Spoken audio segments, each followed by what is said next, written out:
Bonjour mesdames. Aujourd'hui, un épisode sur la plus petite chose dont je vais parler, c'est-à-dire une chose qui mesure 150 nanomètres. Les processeurs les plus récents d'aujourd'hui sont fabriqués avec une technologie de 5 à 3 nanomètres. Ici, nous avons affaire à une chose qui mesure 150 nanomètres.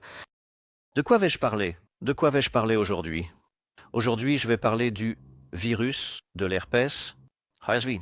Qu'est-ce que c'est? Les virus, l'herpès est déjà connu de tous, il apparaît le plus souvent sur les lèvres. On dit que l'infection peut se produire à cause des baisers. Nous ne mettrons peut-être pas ce sujet en avant aujourd'hui, car nous allons plutôt nous concentrer sur le virus de l'herpès génital, c'est-à-dire le soi-disant type 2.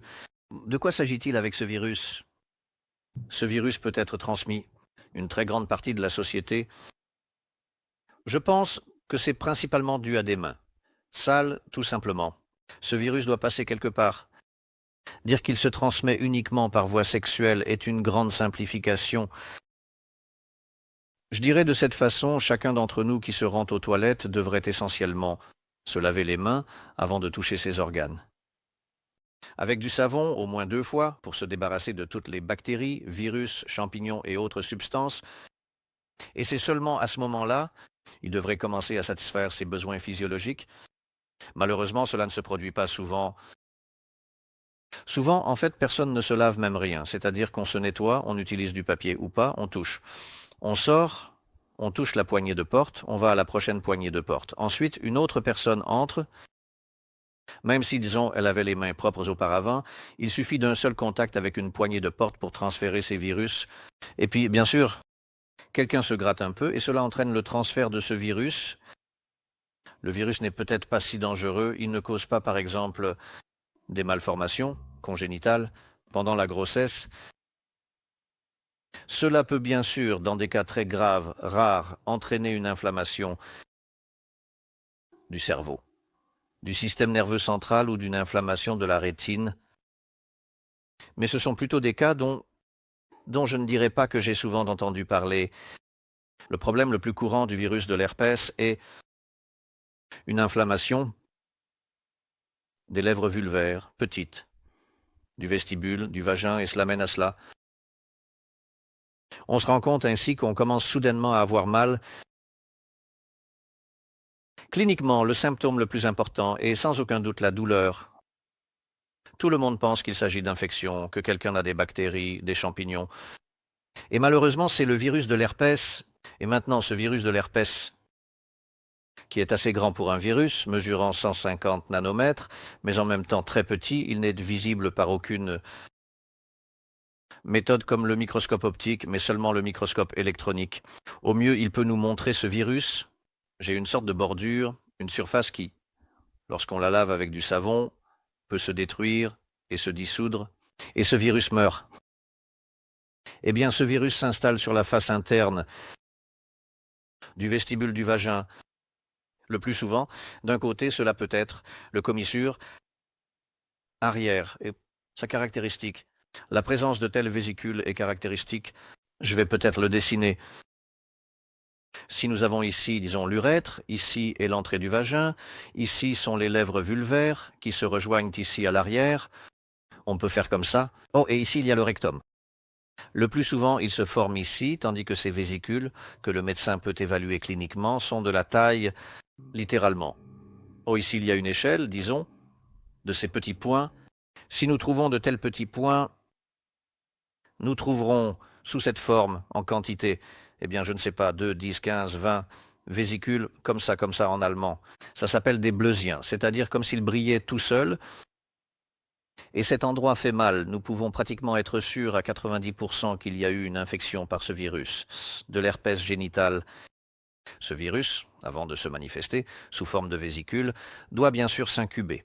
C'est-à-dire qu'il doit d'une certaine manière se multiplier plusieurs fois, et cela prend disons 7 à 4 jours, cela varie. À partir de ce moment, ce virus reste, pourrait-on dire, infectieux pendant, disons, 2 semaines, après quoi il pénètre dans ces cellules et disparaît superficiellement. Notre corps, si nous avons une bonne immunité, produit des anticorps et ces anticorps détruisent le virus. assez efficacement et fournissent une forme de protection. Pour l'instant, il n'y a pas de vaccin préventif qui pourrait nous protéger contre ce virus. Néanmoins, un bon système immunitaire et une bonne nutrition empêchent ces virus de se multiplier. Une curiosité, est-ce que ce virus concerne principalement les personnes atteintes de maladies au moment de la maturité sexuelle, c'est-à-dire, disons, dans le cas des filles. C'est de 15 ans à 50 années de vie. Après 50 ans, je dois dire que je vois très rarement des virus. Peut-être parce qu'il y en a tellement, peut-être parce que les patients ne sont plus assez sensibles à la douleur, ou peut-être qu'ils ont simplement eu tellement d'infections virales que les anticorps masquent tellement de maladies, on pourrait dire que rien ne se passe. Donc la caractéristique clinique la plus importante est tout simplement la douleur. C'est très important, il faut s'en souvenir. Bien sûr, chez les hommes, ces virus se transmettent aussi sur le pénis. Il y a aussi de tels désagréments. De plus, parmi ces désagréments relativement rares, il y a l'envie d'uriner. Cette sensation de picotement peut entraîner une inflammation locale de l'urètre, du col de l'utérus, mais c'est relativement rare. La meilleure protection est donc tout simplement de respecter des règles d'hygiène absolue, d'hygiène. Et si nous avons déjà maîtrisé cette hygiène et que nous avons un partenaire, on peut dire pas nécessairement certain, il ne fait aucun doute que les rapports doivent se faire uniquement avec un préservatif.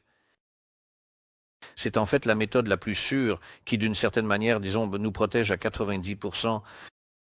Ce virus se transmet bien sûr à la fois par contact entre les organes génitaux et entre les organes génitaux et les mains. Et c'est une chose très importante. Et c'est pourquoi, par exemple, une femme enceinte qui a ce genre d'herpès, on dit qu'il vaut mieux le résoudre chez elle, grossesse sous forme de césarienne, et non d'accouchement, car le bébé peut simplement, virus, prendre. Une chose très importante est, pour que, si la patiente a ce virus plusieurs fois, l'HSV, c'est comme si ce virus de l'herpès sera de moins en moins nocif. Le traitement de choix est la thérapie antidouleur et la thérapie antivirale. On peut bien sûr utiliser des comprimés moins efficaces. Ici en Allemagne, où je me trouve en ce moment, nous administrons le plus souvent. Le médicament s'appelle acyclovir sous forme d'infusion et cela se fait à l'hôpital. Le patient reste simplement à l'hôpital pendant un certain temps. Combien de temps cela dure-t-il? Le virus cause encore des douleurs, bien sûr des analgésiques. En revanche, je peux vous dire en passant qu'on peut aussi traiter ce virus localement, peut-être pas nécessairement en utilisant des médicaments dits annoncés pour les infections intimes, car en réalité, ça ne sert pas à grand-chose, disons-le, mais si nous avons, disons, une forme d'alcool concentré ou d'alcool isopropylique, que j'aime beaucoup, on peut simplement toucher ces zones localement avec un petit coton-tige. On peut aussi utiliser de l'acide lactique concentré. J'ai lu sur la mélisse, donc ces différentes méthodes sont également efficaces. Que pourrait-on encore dire? Eh bien, tout simplement, c'est une infection très fréquente et le principe de base, c'est tout simplement l'hygiène. Merci beaucoup.